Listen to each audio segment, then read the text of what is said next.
प्रोनेसिस investor academy के इस brand new video में आप सभी का बहुत बहुत स्वागत है। Best large cap fund 2025। Large cap funds को इक्विटी कैटेगरी में सेफेस्ट माना जाता है क्योंकि इनका ज़्यादातर इन्वेस्टमेंट लार्ज कैप के स्टॉक्स में होता है। तो लार्ज कैप के फंड्स वैसे फंड्स होते हैं जो कि अपने टोटल एसेट का एटलीस्ट 80% लार्ज कैप के स्टॉक्स में इन्वेस्ट करते हैं और बाकी का इन्वेस्टमेंट 20% वो large cap, mid cap, small cap कहीं भी इन्वेस्ट कर सकते हैं। लार्ज कैप के फंड्स दो बेंचमार्क्स को फॉलो करते हैं। ज़्यादातर फंड्स निफ्टी 100 के बेंचमार्क को फॉलो करते हैं और कुछ फंड्स BSE 100 के बेंचमार्क को फॉलो करते हैं। निफ्टी 100 का मतलब क्या हुआ? निफ्टी 50 प्लस निफ्टी नेक्स्ट 50, तो दोनों में 50-50 स्टॉक्स है, इसीलिए टोटल 100 स्टॉक्स। देखिए, अगर आप खुद का पोर्टफोलियो बनाना चाहते हैं, खुद से फंड्स को सेलेक्ट करना चाहते हैं, तो इस वीडियो को आप पूरा वॉच करें क्योंकि इससे आपको एक प्रोसेस का पता चलेगा कि अपना फंड सेलेक्ट करते वक्त हमें किन किन बातों का ध्यान रखना चाहिए। वीडियो पसंद आए तो लाइक एंड शेयर जरूर करें। पहली बार हमारे यूट्यूब चैनल पे आए हैं तो चैनल को जरूर सब्सक्राइब करें। लार्ज कैप फंड्स में इन्वेस्टमेंट करते वक्त आप ये ध्यान में रखें कि ये भी प्योर इक्विटी फंड है, तो यहाँ भी रिस्क काफ़ी ज़्यादा है। ऑल्दो मिड कैप और स्मॉल कैप से रिलेटिवली रिस्क कम है। तो अगर आपको लार्ज कैप के फंड्स में अपना इन्वेस्टमेंट करना है तो मिनिमम इन्वेस्टमेंट होराइजन 5 ईयर्स जरूर रखें। और अगर आपका रिस्क प्रोफाइल मॉडरेट या फिर एग्रेसिव है तो ऑफकोर्स आप यहाँ पे अपना इन्वेस्टमेंट कर सकते हैं। यहाँ पे आप लार्ज कैप के उन सारे फंड्स का डिटेल चेक कर सकते हैं जिन्होंने अभी तक एटलीस्ट 1 ईयर कंप्लीट कर लिया है। जिस फंड ने 1 ईयर भी कंप्लीट नहीं किया उसका क्या डिटेल आप चेक करेंगे? तो यहाँ पे आप इन फंड्स का AUM that is asset under management, returns 1 year, 3 year, 5 year और 10 ईयर, डायरेक्ट प्लान का CAGR रिटर्न्स और साथ ही बेंचमार्क का रिटर्न्स भी आप चेक कर सकते हैं। हमें लार्ज कैप के कुछ टॉप फंड्स को सेलेक्ट करना है तो उसके लिए ऑफकोर्स यहाँ से हमें कुछ फंड्स को हटाना होगा। तो सबसे पहले हम उन फंड्स को अपने फाइनल लिस्ट से रिमूव करेंगे जो कि रिलेटिवली न्यू फंड्स हैं, जिन्होंने अभी तक 3 ईयर्स भी कंप्लीट नहीं किया है और साथ ही वैसे फंड्स जिनका AUM छोटा है, लाइक 1000 करोड़ से भी कम AUM वाले फंड्स को हम फाइनल लिस्ट से रिमूव कर रहे हैं। पहले जनरली मैं 500 करोड़ का कट ऑफ लेता था ना, लेकिन हाँ अब इंडियन मार्केट बड़ा हो गया है, स्टॉक्स का मार्केट कैप भी काफ़ी बड़ा हो गया है और म्यूचुअल फंड्स का अगर AUM देखें तो वो भी काफ़ी बड़ा हो गया। तो ऑफकोर्स हमारे क्राइटेरिया में भी थोड़े चेंजेस आने चाहिए। इसीलिए अब से मैं ट्राई करूंगा कि 1000 करोड़ मिनिमम क्राइटेरिया, उससे कम का जो AUM है तो उसे हम फाइनल लिस्ट से रिमूव कर देंगे। तो यहाँ पे देखिए उन सारे फंड्स को मैंने हाईलाइट किया हुआ है जिन्हें हम हटा रहे हैं। अब यहाँ पे देखिए वैसे इन्वेस्टर्स जिन्होंने ऑलरेडी यहाँ पे इन्वेस्टमेंट किया हुआ है वो क्या करें? तो देखिए, अगर आपने किसी नए फंड में इन्वेस्टमेंट किया, अगर उसका परफॉर्मेंस अच्छा चल रहा है, क्योंकि ऑलरेडी आपने इन्वेस्टमेंट किया हुआ है, तो अगर परफॉर्मेंस अच्छा चल रहा है तब तो कोई दिक्कत नहीं है ना, तब तो ठीक है। हाँ, अगर परफॉर्मेंस अच्छा नहीं चल रहा है तो वहाँ पे आप रिव्यू कर सकते हैं कि कहीं गलत इन्वेस्टमेंट तो आपने नहीं किया। ठीक है, इस तरह से आप इसको देख सकते हैं। जैसे यहाँ पे देखिए bank of India blue chip, हाँ यहाँ पे देखिए सारे होराइजन्स में ये अपने बेंचमार्क को बीट कर पा रहा है, ठीक परफॉर्मेंस है। ग्रो का देखें तो सिर्फ एक होराइजन में बीट नहीं कर पा रहा है क्योंकि रेड कलर से मैंने हाईलाइट किया जहाँ पे अपने बेंचमार्क को ये बीट नहीं कर पा रहे हैं, तो ठीक है, ये भी सिर्फ एक होराइजन में बेंचमार्क को बीट नहीं कर पा रहा है। ITI का ही परफॉर्मेंस फिलहाल आपको ठीक लगेगा, GM का भी परफॉर्मेंस ठीक लगेगा और महिंद्रा का ही परफॉर्मेंस ठीक है। PGIM का परफॉर्मेंस अच्छा नहीं है। देखिए सारे होराइजन्स में अपने बेंचमार्क को बीट नहीं कर पा रहा, सभी कुछ यहाँ रेड दिख रहा है आपको। टॉरस रिसेंट टाइम्स का तो परफॉर्मेंस ठीक है लेकिन पहले कोई खास परफॉर्मेंस था नहीं, बेंचमार्क को बिल्कुल बीट नहीं कर पा रहा था। यूनियन का ही परफॉर्मेंस ठीक नहीं चल रहा है, सारे होराइजन्स में अपने बेंचमार्क को बीट नहीं कर पा रहा है। वाइट ओक का तो परफॉर्मेंस अच्छा है, अच्छे मार्जिन से बीट कर पा रहा है। लार्ज कैप्स का मोस्ट इंपॉर्टेंट पॉइंट देखिए लास्ट 1 ईयर का रिटर्न या फिर लॉन्ग टर्म का भी परफॉर्मेंस देखिए। ज़्यादातर होराइजन्स में ज़्यादातर फंड्स अपने बेंचमार्क को बीट कर पा रहे हैं और ये सारे एक्टिवली मैनेज्ड फंड हैं। ठीक है, इंडेक्स फंड पे मैं सेपरेट वीडियो बनाऊंगा तो वहां पे मैं इंडेक्स फंड जो लार्ज कैप के इंडेक्स फंड्स है उसको मैं कवर करूँ। यहाँ पे सिर्फ एक्टिवली मैनेज्ड फंड को ही मैं कवर कर रहा हूँ। तो यहाँ पे देखिए पहले बोला जाता था ना, मतलब आप लोगों ने सुना होगा कि लार्ज कैप तो ज़्यादातर बीट ही नहीं कर पाते हैं बेंचमार्क को। देखिए सभी कुछ सिक्लिकल होता है, समय के साथ सब कुछ चेंज होता है। पहले क्या हो रहा था, मिड कैप और स्मॉल कैप का परफॉर्मेंस बहुत ज़्यादा अच्छा आ रहा था, ज़्यादातर होराइजन्स में ज़्यादातर फंड्स बीट कर पा रहे थे बेंचमार्क को। अब जाकर वहाँ पे परफॉर्मेंस चेक करेंगे ना तो बहुत सारे फंड्स आपको मिल जाएंगे मिड कैप स्मॉल कैप में जो कि बेंचमार्क को बीट नहीं कर पा रहे हैं। जबकि लार्ज कैप्स आप देखिए बिल्कुल बदल गया सब कुछ सिनारियो ना। लार्ज कैप ज़्यादातर होराइजन्स में, यहाँ भी आप देख रहे हैं ना, ज़्यादातर होराइजन्स में अपने बेंचमार्क को बीट कर पा रहे हैं, क्योंकि लास्ट 1 ईयर में इनका परफॉर्मेंस काफ़ी हद तक इम्प्रूव हुआ है। तो इसीलिए मैं बोलता हूँ कि जो पोर्टफोलियो स्प्रेड आउट करके रखे, डाइवर्सिफाई करके रखे, सबका समय आता है, ठीक है। अब देखिए, इन फंड्स को हटाने के बाद हमारे पास ये 20 फंड्स बच गए हैं। अगेन हमें कुछ ही फंड को सेलेक्ट करना है, तो वैसे फंड्स को हम अपने फाइनल लिस्ट से रिमूव करेंगे जो कि ज़्यादातर होराइजन्स में अपने बेंचमार्क को बीट नहीं कर पा रहे हैं, क्योंकि एक्टिवली मैनेज्ड फंड है, यहाँ पे एक्सपेंस रेशियो ज़्यादा होता है। तो अगर हम ज़्यादा पे कर रहे हैं तो बिल्कुल हमारा एक्सपेक्टेशन होना चाहिए कि ज़्यादातर होराइजन्स में हमारा फंड बेंचमार्क को बीट करे। देखिए, हर एक होराइजन में बीट करे जरूरी नहीं है, क्योंकि कितना भी अच्छा फंड है, थोड़ा बहुत कभी ना कभी अंडर परफॉर्मेंस आता है, ठीक है। तो वो हेडेक नहीं लेना है, लेकिन हाँ, ज़्यादातर होराइजन्स में या तो बीट करे या फिर एटलीस्ट बेंचमार्क के आसपास रिटर्न तो हो। बेंचमार्क से अगर बहुत कम रिटर्न है या फिर ज़्यादातर होराइजन में ही बीट नहीं कर पा रहा है, तब तो फंड का परफॉर्मेंस हम अच्छा नहीं मानेंगे। तो यहाँ पे मैंने कुछ फंड्स को हाईलाइट किया है जिसे हम फाइनल लिस्ट से रिमूव करेंगे। यहाँ पे देखिए, इंटरेस्टिंग क्या है, एक्सिस का परफॉर्मेंस आप देखिए, हाँ, फाइनली वापस आ गया है इसका performance last 1 year. Axis blue chip में कोविड के बाद से अगर आप देखें, खासकर लास्ट 2-3 ईयर से बहुत ज़्यादा अंडर परफॉर्मेंस एक्सिस के ज़्यादातर फंड्स। मैं आप हमेशा इस बात को मैंने मेंटेन किया है काफ़ी समय से कि जब इंटरेस्ट रेट यूएस में कट होना स्टार्ट हो जाएंगे, ओवरऑल इंटरेस्ट रेट सिनेरियो नीचे आएगा, तो ग्रोथ स्टॉक्स वापस आएंगे।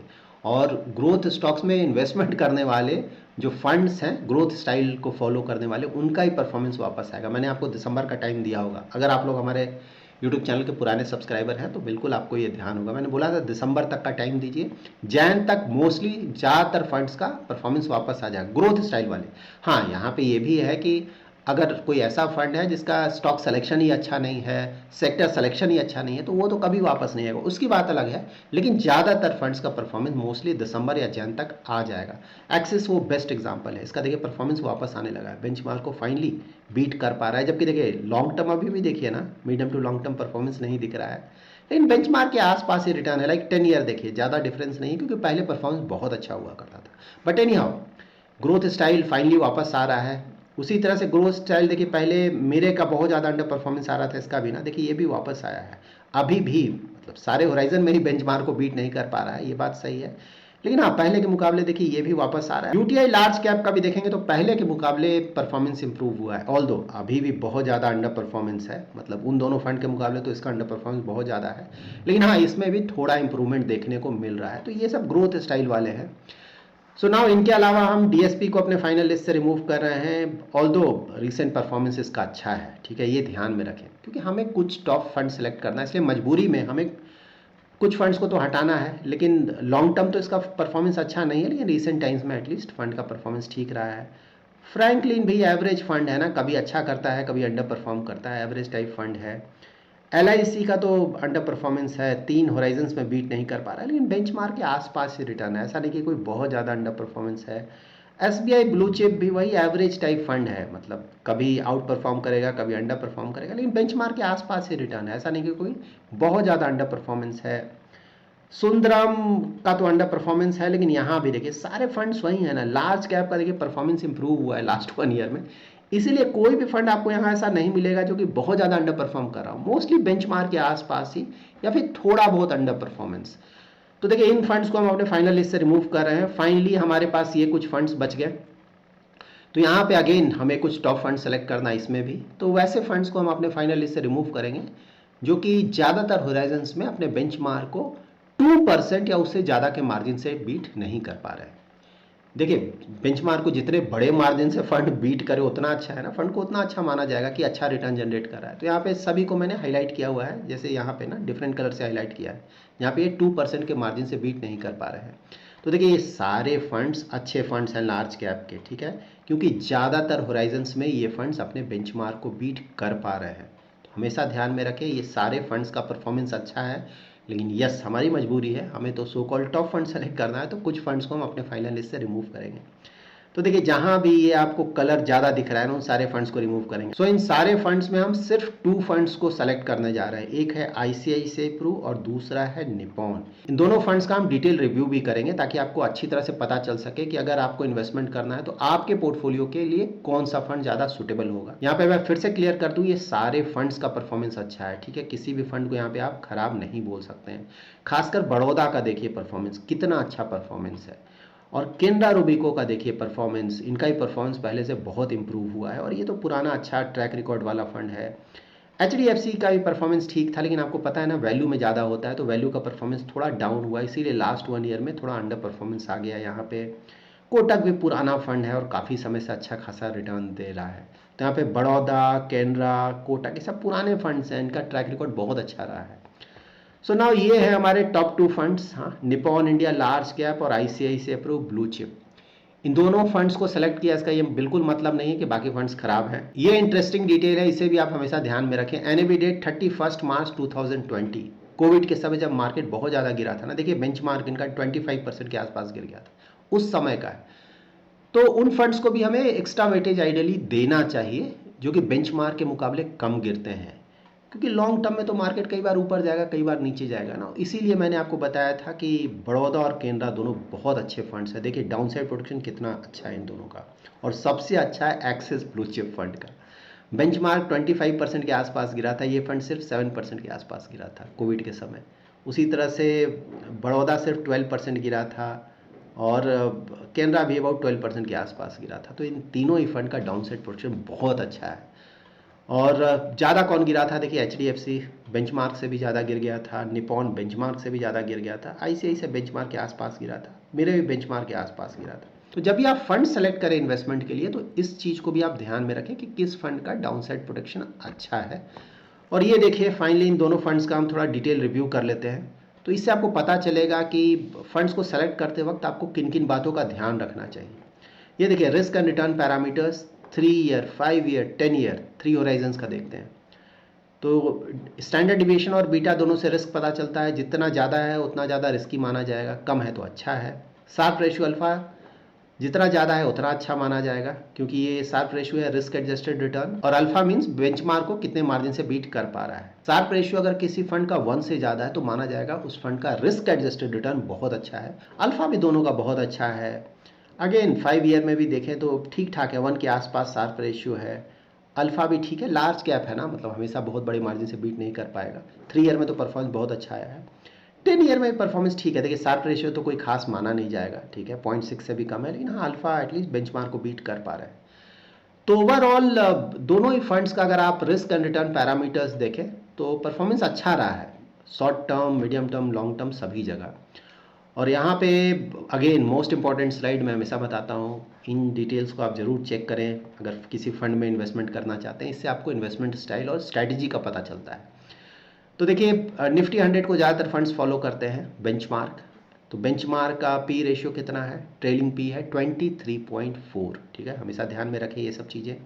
देखिए पी रेशियो कम होना या ज़्यादा होने से ये नहीं पता चलता है फंड खराब है अच्छा है, आपको सिर्फ इन्वेस्टमेंट स्टाइल के बारे में पता चलता है कि फंड ग्रोथ को फॉलो कर रहा है, वैल्यू को फॉलो कर रहा है, फिर ब्लेंडेड स्ट्रैटेजी को फॉलो कर रहा है। AUM देखिए दोनों का ही बहुत बड़ा हो गया है, पुराने फंड्स हैं और परफॉर्मेंस भी अच्छा है, इसीलिए ICICI का तो खासकर बहुत ज़्यादा बड़ा है। लेकिन लार्ज कैप के फंड्स हैं, यहाँ पे AUM को फिलहाल ज़्यादा इंपॉर्टेंस नहीं दे, क्योंकि ज़्यादातर इन्वेस्टमेंट लार्ज कैप के स्टॉक्स में है और लार्ज कैप के स्टॉक्स का AUM बहुत बड़ा होता है। पी रेशियो अगर देखें तो दोनों का लगभग बराबर ही है और बेंचमार्क के आसपास ही है, तो कोई खास डिफरेंस यहाँ है नहीं। टर्नओवर रेशियो भी देखें, देखिए ज़्यादातर जो पुराने फंड हाउसेज होते हैं ना, एक तरह का इन्वेस्टमेंट स्टाइल होता है, बाय एंड होल्ड, ज़्यादा turnover ratio, that is churning वहाँ पे आपको देखने को नहीं मिलेगा। रीसेंट टाइम्स में जो नए प्लेयर्स आए ना, वहाँ चर्निंग आपको बहुत ज़्यादा देखने को मिलेगा, कहीं कहीं पी रेशियो भी बहुत ज़्यादा या बहुत कम देखने को मिलेगा। मजबूरी है, मतलब देखिए ये सब एस्टेब्लिश्ड फंड है, पुराने फंड है, सालों से परफॉर्मेंस दे रहे हैं, तो ज़्यादातर इन्वेस्टमेंट यहाँ जाता है। तो जो नए फंड्स हैं उनको डिफ्रेंसिएशन लाना पड़ेगा ना, अगर वो भी यही सब करेंगे तो लोग यहीं जाएंगे ना कि भाई तुम भी ये कर रहे हो, पुराना फंड भी ये कर रहा है, उसका ट्रैक रिकॉर्ड बहुत अच्छा है। इसीलिए कुछ फंड्स आप देखेंगे ना, उनका पी रेशियो बहुत ज़्यादा होगा, टर्नओवर रेशियो बहुत ज़्यादा होगा। कुछ अलग करना चाहते हैं ताकि ज़्यादा रिटर्न जनरेट कर सकें, ताकि ज़्यादा इन्वेस्टर्स उनके फंड्स में इन्वेस्टमेंट कर सकें। इन्वेस्टमेंट स्टाइल है अपना अपना, ठीक है। इक्विटी देखें तो निपॉन तो ऑलमोस्ट पूरी तरह से इन्वेस्टेड है, ठीक है, ज़्यादातर इन्वेस्टमेंट इक्विटी में किया हुआ है, लेकिन ICICI का डेट में भी अभी अच्छा खासा पोर्शन रखा हुआ है, ऑलमोस्ट अबाउट 7% के आसपास। मतलब कि इन्होंने कुछ पैसा रखा है कि मार्केट थोड़ा और गिरेगा तो डिप्लॉय करेंगे, या फिर कोई अच्छा इन्वेस्टमेंट ऑप्शन नहीं मिल पा रहा है इसलिए भी इन्होंने पैसा रखा हुआ है। नंबर ऑफ स्टॉक्स भी लगभग बराबर ही है दोनों में। मतलब म्यूचुअल फंड तो मैंने हमेशा बताया ना, ओवर डाइवर्सिफाइड पोर्टफोलियो होता है। डाइवर्सिफिकेशन मीन्स 25-30 स्टॉक्स के आसपास। लेकिन हाँ, म्यूचुअल फंड्स में हम इसलिए इन्वेस्टमेंट करते हैं क्योंकि हम बहुत ज़्यादा रिस्क नहीं लेना चाहते हैं। तो यहाँ पे अगर ओवर डाइवर्सिफाइड पोर्टफोलियो है तो बिल्कुल ठीक है। अगर हमें रिस्क लेना है तो हम पीएमएस में इन्वेस्ट करेंगे या फिर स्मॉल केस में इन्वेस्ट करेंगे। म्यूचुअल फंड में इसीलिए इन्वेस्टमेंट करते हैं कि रिस्क थोड़ा कम आए, रिटर्न थोड़ा कम आए चलेगा, लेकिन रिस्क भी थोड़ा कम रहे। और यहाँ पे देखिए very interesting market cap allocation.